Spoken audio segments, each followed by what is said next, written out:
Luzon, Visayas, Mindanao, saan man sulok na mundo, ang tao nagmamahal sa bayan, nagmamahal sa bawat Pilipino. Mayor, former President Rodrigo Roa Duterte!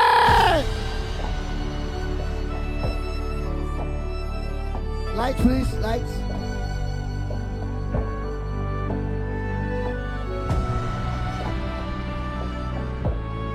Sigaw nyo sa mundo!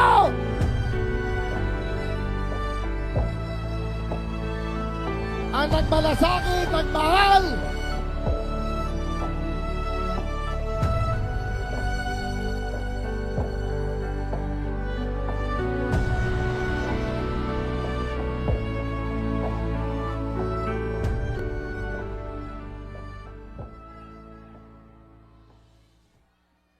kindly sit down. Relax lang po kayo. Medyo paus ang boses ko. At pasensyahan ninyo ako. Maraming nasa utak ko. Papunta ako dito kung anong sasabihin ko. Puno kanina ang kaalaman ko. Ang problema, nung sumayaw yung magkakaroon dito,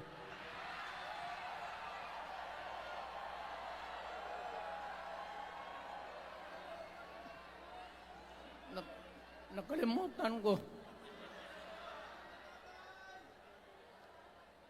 Matanda na rin kasi ako. Ano ito? Meeting de Avance? Alam mo, nung unang panahon, wala naman tayong kamuang-muang, wala naman tayong kalaban, wala namang nagagalit sa atin. Pumunta ang Espanyol at inagaw ang ating lupa, hinirang. For 400 years, nagtiis ang Pilipino subjugated by foreigners. Then, during the American and Spanish War, natalo ang Espanyol at napunta ang ating bayan sa Amerika. Anak ng grabe ang tiis ng Pilipino, yung mga lolo natin, kung gaano na lang sila pinahirapan. Alam mo noon, kung hindi ka magsimba, ay may mga pare nandyan, they know the history of Christianity. Alam mo noon, kung hindi ka magsimba, 10 palo sa katawan mo. You doubt my... Ayan si Father Ibasco, Chief of Staff ko sa City Hall. Siya yung NPA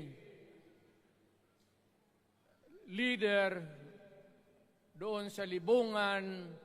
May plenum ang komunista. Itong mga sundalo natin, nandito sa harap ko, nahuli yan si Ibasco. At ako naman ay fiscal noon, pumunta ako sa Katitipan para i-administer ko yung oath niya, yung statement niya kung totoo o hindi. Pagkatapos noon, sabi ng mga sundalo, Piskal, papatayin namin itong 2 pare. Father Tison, Waray, pati si Father Ibasco. Bumaba yan sila sa Visayas para makiksapalaran sa NPA. Sabi ko, wag, kasi pare yan. Puta, alam mo, ang Diyos nandyan eh. Kung ito lang naman ang prinsipyo, ideolohiya, hindi naman kriminal yan, kidnapper, o puser. Sabi ko, kulungin na lang ninyo. So, sa matagal na panahon, sulat siya ng sulat kay Cory.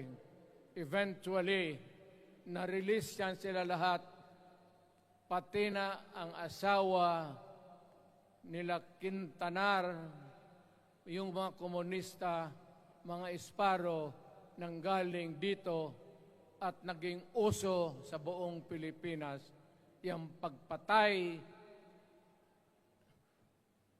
Wala.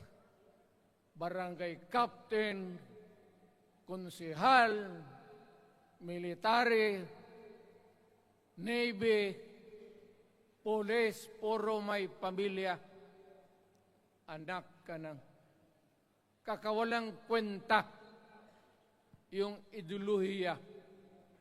Kung hindi mo man lang mabinta sa mapayapa na panahon, so kinuha ko siya Chief of Staff, tapos umuwi siya sa Bohol, naging governor. Pare ito. Nandito siya ngayon, kasama tayo, at maraming salamat. You guys from other parts of the Philippines nagpunta rito para lang makipagduyog sa Bisaya. Sumama lang sa ating, kung sabay tunong sa Tagalog, yung ating, the purpose of why we are here. Wala akong, no longer in politics. I am not a candidate. Nahirapan nga ako mag-akyat ng hagdanan. I am 80 years old. Hindi, 79 lang, pero hindi binibilang yan eh. Sabi malas daw. Sabi ng asawa ko, 80 na ako. O, sige, 80 na. Pero nung lumabas itong People's Initiative, okay man yan. Abogado ako. There are 3 ways of amending the Constitution. Mag-constitutional convention, mag-election tayo sa political districts ng representante para sa assembly to convene there and propose changing or modification of our Constitution. Itong People's Initiative, pati itong Congress, they would convert the Congress into a constituent body and propose the Constitution. Alinman dyan sa lahat, it will be submitted to the people for ratification. Ang problema dito, ako, Mr. President, Ma'am Lisa Araneta Marcos, hindi ninyo ako kalaban. Wala akong sinasabi ng masama. Hindi lang ako makakampanya noon. Alam mo, iniiwasan ko ito. Itong panahon na ito talaga ang iniwasan ko kasi mapipilitan ako ngayon magsalita laban ng mga tao sa gobyerno. Alam mo, Mr. President, hindi ako maghingi ng tawad. Kagawan mo yan eh. It is your responsibility sa sarili mo. What you do in this world binds you. Iyo yan. Huwag mong sisihin ang ibang tao kasi sarili mong utak at katawan yan. Nung ako'y mayor, pinakitaan ako ng evidence ng PDEA.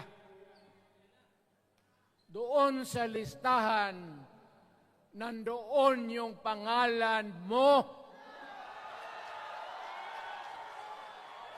Ayaw kong sabihin yan kasi magkaibigan tayo. Kung hindi magkaibigan, magkakilala. Ikaw pumapasok kayo ng alanganin. Mr. President, baka susunod ka sa dinaanan ng tatay mo. Diyan ako takot. Ayaw ko mangyari sa iyo yan. Pabor lang, ako namang nagmamakaawa kasi it will divide the nation at madugo itong panahon na ito. Alam mo, Mr. President, sabihin ko maya sa tao kung ano ka. Noong unang panahon, hindi tayo puro Bisaya nagkita-kita doon sa Luzon. There was a community of Filipinos. Galing Visayas, galing Ilonggo, galing Waray, galing Mindanao, galing Hulo, galing Lanao, Cebu, Samar, at Taas, Pampanga, Apare. Nagkita-kita yung mga minono natin. Kasi hinawakan tayo ng Espanyol, pati Amerikano. Nung dumating ang panahon na tayo'y nagkaharap na, sabi ng mga lolo natin, ano ang gawain natin sa bayan natin? Pwede ba tayong magbarangay-barangay lang o magkaisa tayo? Di na bale, iba-iba ang salita natin. It was agreed by the Filipinos then of all walks of life, Ma-Ilocano, Ma-Cebuano, mga taga Mindanao, they agreed to form a constitution. Alam mo, yung constitution parang bahayan sa tao. May poste. Sabi natin, magawa tayo ng magandang opisina where we can meet and talk about the destiny of this country. Doon, they agreed na yung malaking bahay, may poste, mga malaking poste, at may mga muebles at kwarto, living rooms and all. Ang usapan na from time to time, lumalaki na ang bayan at magdagdag tayo ng mga opisina sa mga opisyal. Maganda yun. Bahay yun.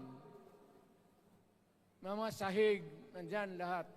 Lamesa, desks, chairs and everything. Wala tayong pinag-usapan na sirain yung bahay na yun. It was intended for posterity at inabot sa atin yung konstitusyon na yan. Although it was amended and modified, but it is still the fundamental law since 1935 hanggang ngayon. At what keeps in Ilocano, Bisaya, Waray, Moro, bakit tayo nagkaisa? Magkaiba ang salita natin, ang pagkain, iba. Ugali, iba.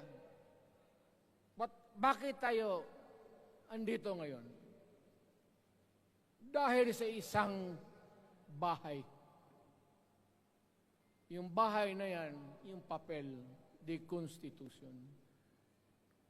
Ngayon, ang Constitution is supposed to be a permanent thing.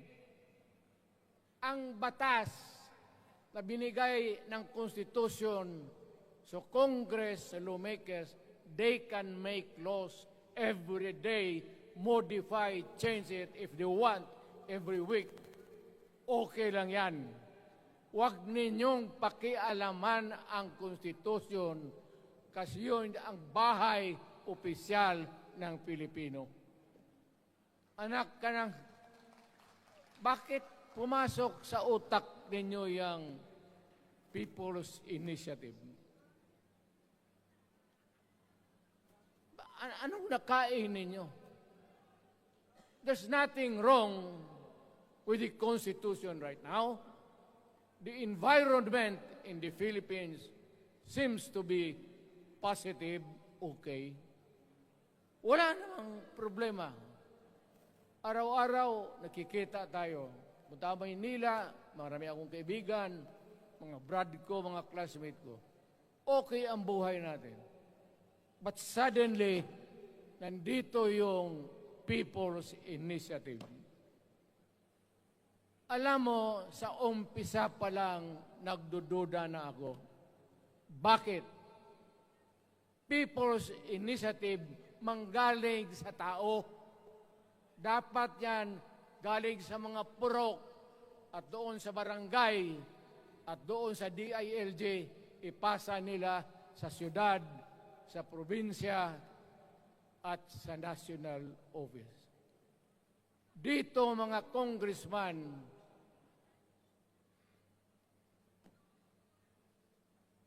alam ninyo, kung magkaletse-letse ang buhay na ito, sabihin ko sa military, sirahan ninyo yung Congress. Magastos, nagbabayad tayo, nag-usik-usik sa kwarta. Sige pamayad para People's Initiative. So, what is the motivation? Galing ba sa puso ng tao yung pinipirma niya? Hindi yung pirma niya yung petition para ito, kaming nagsipirma dito, pumayag na merong pagkaiba ngayon sa Constitution. Pirma lang, pati pera.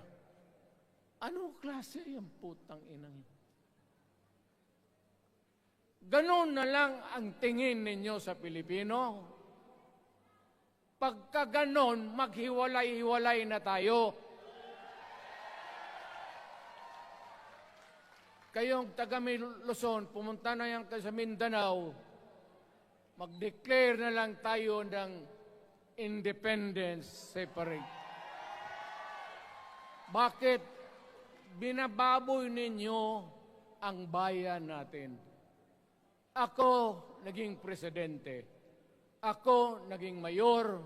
Ako naging congressman. Ang sinasabi ko sa inyo, putang ina.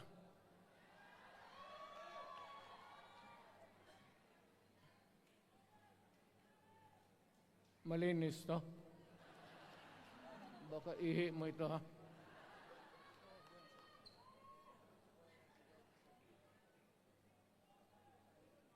Kakaubos talaga ng laway itong...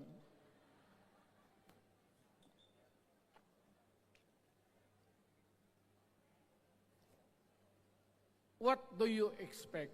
The national government, particularly ang Malacanang, anong gusto ninyong response?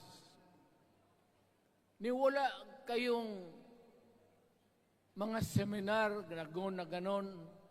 You never educated the Filipino people. You want the Filipino to remain ignorant para you can do what you want with the country. Yan ang totoo. Kasi ginagago ninyo para walang alam ang taong bayan. Well, kaming nakapag-aral at may alam kundi, hindi katanggap-tanggap yung ginagawa ninyo. Sa umpisa pa lang, binibili na ninyo yung signature ng Pilipino. Yun ba ang People's Initiative? You know, national, provincial, city, munisipyo, then the barangay. Yan ang echelons ng power sa gobyerno. Hindi naman ninyo gigamit ang barangay at binigyan mo ng 20 milyones isa't isa sa kanilang mga congressman. At binibili ang Pilipino. Alam ninyo kung ano yan? Kaluluwa ang ninyo ang binibili ng taong bayan. Hindi ako papayag ng ganon. Nakapag-aral ako, hindi naman ako ignorante. Bakit ka mag-people's change? Ang problema ninyo, ganito. Hindi pa, pauna. Ang malas ng Pilipinas, every president, almost all, pag naupo na dyan sa Malacanang, walang ginagawa kung mag-isip ang mga putang ina kung paano pahabain ang termino nila. That's the problem. Bakit ganon kayo? Ang demokrasya may eleksyon. Para naman, tignan ninyo, Presidente Osmeña Bisaya. Ang napaalaala ko pa, Garcia Bisaya. Then, Magsaysay Ilocano. Then, si Quirino Ilocano. Ganon dapat. Ang election is a cleansing process. Gumagalaw yan. Huwag mong pigilan. Ngayon, kung ikaw nandyan, naupo ka, you stop the process of governance, hintuin mo, kasi pahabain mo ang termino, gusto mo. Sabi ko nga sa iyo, Mr. President, kaibigan kita, Bingbong. Pag pinilit mo ito, lalabas ka ng Malacanang kagaya noong panahon na pinalayas kayo.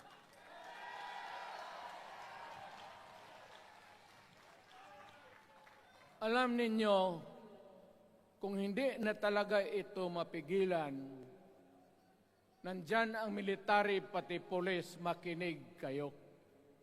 Pag-aralan ninyo kung ano yung pinapakain nila sa taong bayan. At pagka nakita ninyo kung ano ang mali, you correct it. Nasa inyong kamay na yan. Ganito yung plano. Presidential, tapos parliament. Ang presidential, lahat kayo, ako, ikaw, lahat, hanggang doon, nagboboto, direct vote to elect a president. Itong parliament, prime minister lang ang magboto, yung mga assembly who are the congressmen now.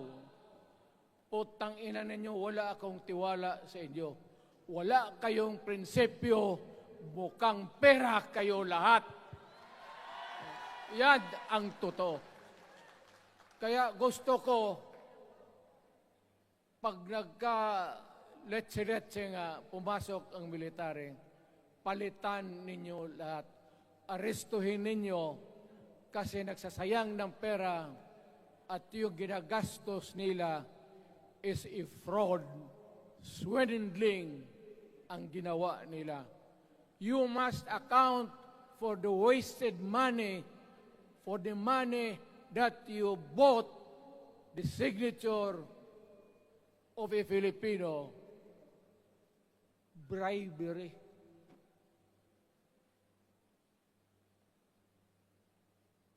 Magdasal lang kayo. If by the grace of God, mabalik ako,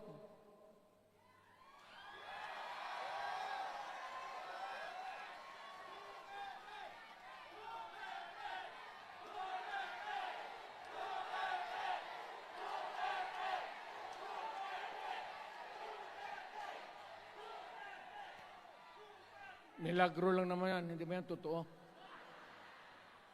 Utang ina kung mabalik ako, arestuhin ko kayo lahat for the swindling of the Filipino people. You committed fraud. Pinagsayangan ninyo ang pera namin. People's Initiative does not involve buying the vote or the signature of the Filipino. Talagang mga wala kayong prinsipyo, mga putang ina ninyo. Yun naman, baski ano ka, diyan katagal ako, yan, yung sa likod ko, umupo ako diyan. Vice Mayor ako. Diyan, Mayor ako, pinakamatagal. Naging congressman ako. Presidente. Kayo, nagpasok sa Congress, eleksyon, nanalo, SECO.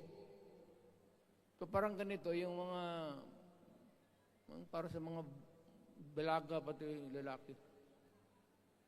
Pasok niyan, SECO. Paglabas niyan, pagkatapos, Rolex na. Pumunta ng Malacanang, nakatamaraw, paglabas niyan, nagka-Mercedes-Benz. Busog kayo lahat. Tingnan ninyo yung mga bahay noon ng mga congressman at tingnan ninyo ngayon kung ano kayaman sila, lalo na yung mga bahay nila sa Maynila.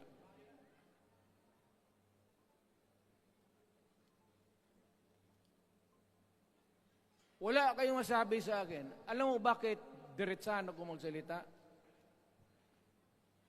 Ninipahat, wala ako. Paglabas ko sa Malacanang, lipad ako dito. Pumunta ako sa bahay ko para mag-retire. Ayaw ko sanang bumalik. Ayaw ko na. Matanda na ako. Putang ina, napapandol lang ako dyan eh. Kaya lang,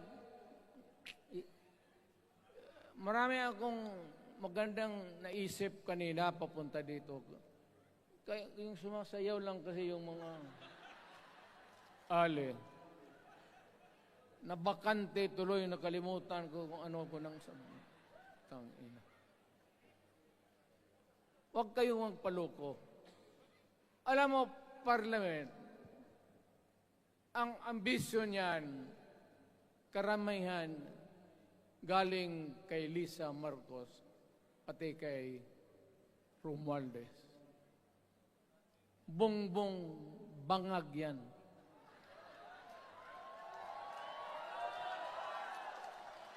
That's why sinasabi ko na sa inyo ngayon, si Bongbong Marcos bangag noon, ngayong presidente na, bangag natin ang presidente.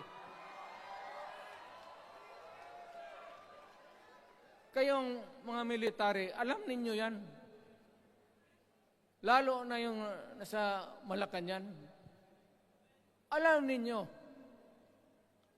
The Armed Forces of the Philippines, alam ninyo. May drug addict tayo na presidente, putang inang yan. Ayun ang, bakit ako nagkaroon ng kaso ng ICC? Sabi nila, pinapagpatay ko raw yung mga drug pusher at drug addict. Mabutit na lang, wala na ako sa pwesto, baka kasali ka pa. No, Mr. President, pinilit ninyo kami. Kayo yung sa Bisaya, kinikitoy mo yung Pilipino. You are testing the waters. Not even. You are, pushing to the limits ang pasensya ng Pilipino. Wag na wag mong gawin yan. Wag mong gawin yan, wag mong ituluyan, kaya magkagulo. Pag hindi namin napilitan kayo sa mga rallies, sa aming mga boses, ang sentimento namin, ako'y sinasabi ko sa military, nag-hemorrhage ang bayan, gastos dito ng gastos doon. Tapos kung mag-speech, ang pinag-usapan ang putang inang pobreng Pilipino. Gastos dito, gastos doon. Mga military, maawa kayo sa bayan. Pag hindi namin kaya, gawin na ninyo. Gawin ninyo, kawawa ang Pilipinas. Alam mo, Presidente, tapos mag-parliament, tumatakbo ng assemblyman o congressman niya si Sandro, tapos ipasok nila sa assembly, gawain nilang prime minister. Yan nga ang sakit ng Pilipino. You want to perpetuate yourself in power at the expense ng buhay ng bayan. Mabuti sana kung bright kayo. Kung drug addict ka lang naman at may asawa kang hungry for power, tapos may isa itong taga Leyte, gusto siyang mag-prime minister at gawin niya itong bongbong, diyan ka lang, ako ang bahala. Ceremonial president ka na lang. Ako na ang magpatakbo ng bayan sa parliament. Yan ang plano nila. Yan ang hindi talaga matanggap natin. Kalukuhan niyang putang ina. Huwag kayong, alam mo, bakit ako magkipag-away ng presidente? Marami siyang sundalo. Kaya natin, kayong pumalag, pero there is always a time for everything. May panahon na ikaw ay sikat. Sa ayaw mo at sa hindi, may panahon ka talagang bababa dyan sa Malacanang. Gaano katagal ka man to hang on to the power, that is for God to decide for the nation. Kami, patayin ninyo, wala na akong silbi. Tapos na ako, naging presidente na ako. Nakatikim na ako ng pag-upo ng silya dyan sa Malacanang. Ganoon na lang ang ang alaga ko sa bayan. Alam mo ba, tanungin mo yung lahat ng senador. Magbisita sila, isang kanin, isang pork chop o isda, sabaw. Noong panahon ko, sabi ko, yan lang ang mapakain ko sa inyo. Walang steak kasi mahal yan. Hindi natin pera itong kinakain natin. Yan ang totoo. Magtanong kayo ng taga-Malacanang dyan. Hindi ako nagpabibida. Sinabi ko lang, huwag ninyong kalimutan, Mr. President, ang delikadesa. Mahirap yan. Magkaroon tayo ng... Ngayon, wala naman, yun naman lang ang dapat lang pagpintuhan natin. Huwag kayong pumayag dyan. binabastos kayo. Anong bakit? Bakit nadalhin tayo sa parliament? Anak ka na. So pag doon, kontrolado na nila, pati yung anak na assured na maging, yan nga ang mahirap eh. Lahat na maging presidente, ang pamilya nila, walang inisip kung hindi paano titira dyan hanggang sa matapos ang panahon.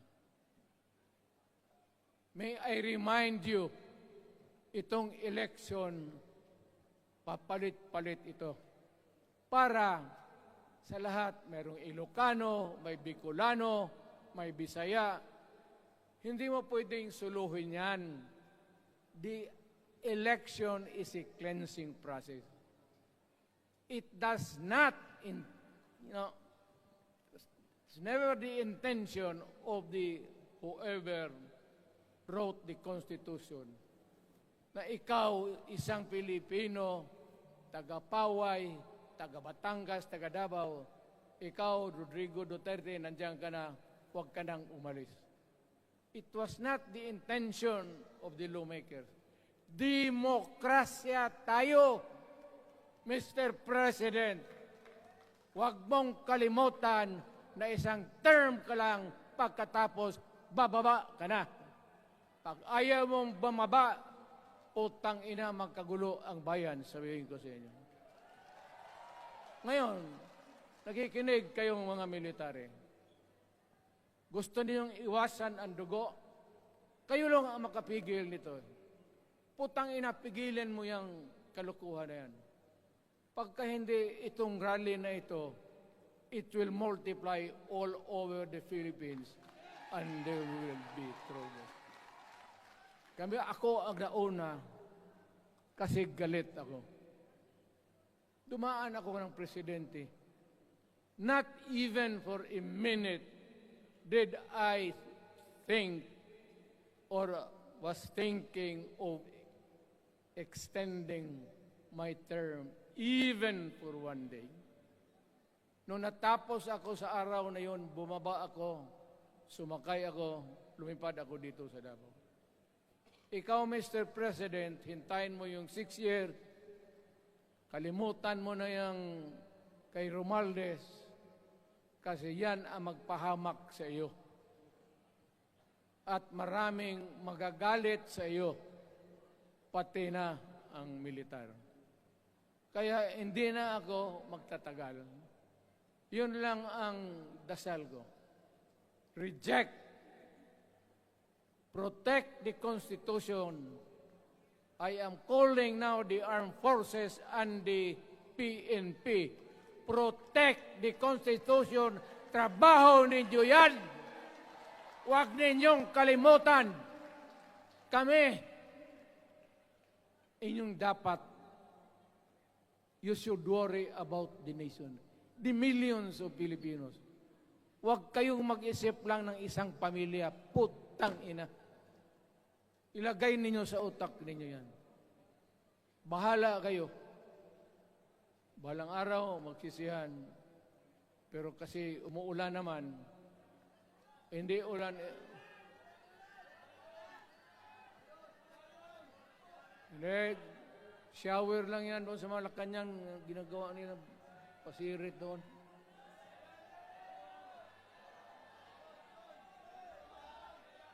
Wala naman rin akong masabi. Kasi hindi man ito eleksyon. Nakafocus lang ako sa People's Initiative and the way that they are handling the process of the People's Initiative. Ang nangyari ngayon, hindi yan People's Initiative, kung hindi buying the people for their signatures. Pag-umpisa pa lang, bayaran na. At maniwala ka ng konstitusyon, lalabas yan maganda. Kung pira-pirahin lang tayo. Balang araw, wala na ako sa buhay. Maybe 10 years, 5 years from now. You might want to change some provision. Yung sabi nila, the usual excuse is economic provisions lang ang aming pakialaman. Putang ina, huwag kayong maniwala dyan sa mga yawa na yan. Puro kasing sinungaling ang mga ulol. Alam mo, pag nagtawag ka ng Constitutional Convention through People's Initiative or when you open the Constitution, hindi mo pwedeng limitahan ang powers na yan. It's unlimited. Kung ano ang gawain nila at kung ano ang utos ng may pera, kung bayaran sila, ipagbili talaga tayo. Ipauhanin na lang ako, nagkangi ako ng may mga congressman dito. Ito yung matitino. Nandito si Congressman Alvarez. Pumunta talaga siya. Hindi man kasi niya ako hinayaya. Kapupunta sana ako ng Tagum. Para lang ako galit talaga. Bakit po putang ina? Siga. Bakit? Bisaya pa makumutan ko na imong naong. Magharap ka sa akin, ganoon ko yung mukha mo. Bakit? Bakit bigyan mong problema ang Pilipino? Ano ang kasalanan ng Pilipino at gumagastos kayo, binibili milyon ng milyon, kayong mga congressman, putang ina, istapa yan. Swindling yan. Kaya sabi ko, by a stroke of faith, nabalik ako dyan sa Malacanang, kayong lahat, kagaya ng Marcelo, ng tatay mo, Bongbong, kayong lahat, congressman, nandoon kayo sa Krami. Ipasok kayo ng 2 taon para leksyon ninyo. Hindi ka maleksyon ng kalukuhan ninyo. Wala. Hindi pa nga naayos ang kati. Ano bang, what's wrong with the Constitution? Tell me. Kung hindi yung inyong ambisyon. The real purpose itong constitutional changes sa People's Initiative is really to perpetuate those who are in power. Yan na lang ang ganyan ninyo. Marami akong sabihin, maybe kung patayin nila ako, putukin yung eroplano, wala na tayong magawa. Ngayon, kung sino, alam mo na kung sino, yung sa Malacanang, yun ang aristuhin ninyo. Sila nag-umpisa ng kaguluhan ito. Ladies and gentlemen, I am very thankful na nandito kayo, mga Tagalog, Bisaya, at taga-Maynila. And I hope that we will continue to love our country. Magbigay sila na pera, tanggapin ninyo, pera ninyo yan. Hindi ba ninyo na sa isip ninyo? Bigyan kayo ng 1,000, 100, tanggapin mo, pera ninyo yan. Pati yung sa bulsa nila, kinakain nila, at pinagbili ng bahay kung saan-saan, pera ninyo. So, make sure na bago kayo lumabas lang naman sa mundong ito, may panahon lahat, mamatay tayo. Mag-iwan kayo ng isang prinsipyo. Sabi ninyo sa mga anak ninyo, tinanggap ko yung pera kasi pera natin ito, ibili natin pagkain. Pero yung prinsipyo natin, huwag natin ipagbili. Yan ang iwan mo sa mundong ito para sa mga anak ninyo. At yan ang dadalhin mo sa langit. Pagka sinabi ni San Pedro, anong nagawa mo? May ginawa ako para sa bayan. Tapos magsabi si San Pedro, ano pa? Yung mga ibang bagay na ginawa mo, mga kasalanan, mga kabit, ganon. Sabihin mo kay San Pedro, nandito ako sa langit para makipag-isa sa Diyos. Pag hindi ka tumahimik, yung manok mo, hawakan ko, ilambos ko yan sa ulo mo. Putang ina ka. Buksan mo yung puwertahan at papasok tayo. Magkita-kita tayo sa langit. Lahat kayong hindi nabili. Sigurado ako, langit kayo. Kaya basing anong kasalanan ninyo, okay na yan. May guarantee na kayo yung passes. Mahalaga yan as a matter of principle. Prinsipyo sa tao. Maraming salamat po.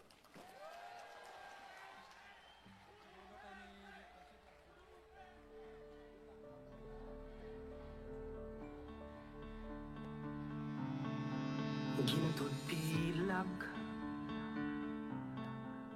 Mga kababayan, ang mahal nating Pangulo, Rodrigo Roa Duterte!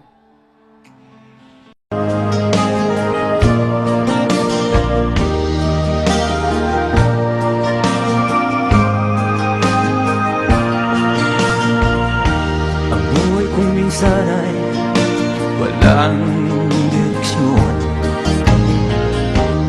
Tila kay lupit-lupit itong panahon. Huwag kang mawawalan ng pag-asa. Kailanman ay